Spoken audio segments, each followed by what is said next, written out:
Cote d'Ivoire ló gbafẹ́ ẹ̀yẹ bọ́ọ̀lù ilẹ̀ Afrika lẹ́yìn 90 ìṣẹ́jú tí ẹgbẹ́ agbábọ́ọ̀lù Super Eagles ti ilẹ̀ Nàìjíríà ti wàákò pẹ̀lú ẹgbẹ́ agbábọ́ọ̀lù Elephants ti orílẹ̀-èdè Cote d'Ivoire nínú àṣekágbá ìfẹsẹ̀wọnsẹ̀ ìdíje fún ife ẹ̀yẹ AFCON ti ilẹ̀ Afrika.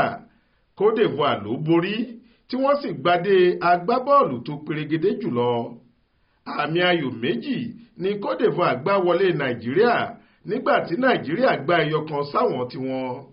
Bó tilẹ̀ jẹ́ pé Nàìjíríà ló kọ́kọ́ léwájú ní nǹkan bí ìṣẹ́jú 38 ìfẹsẹ̀wọnsẹ̀ ọ̀hún nígbà tí William Troost-Ekong gbá bọ́ọ̀lù sáwọn Cote d'Ivoire tí ariwo ayọ̀ sì sọ lálá láàrin àwọn ọmọ Nàìjíríà.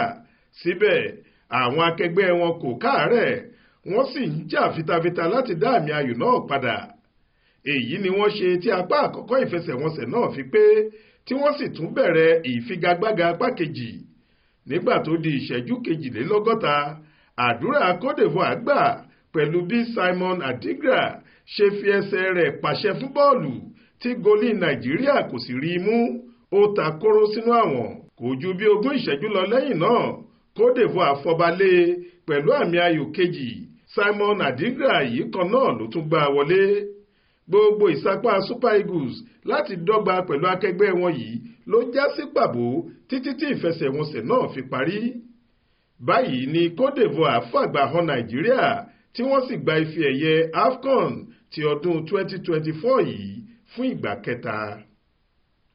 Faith Adébọ́lá ló ń jábọ̀ ròyìn fún iléeṣẹ́ tẹlifíṣàn Aláròyé online.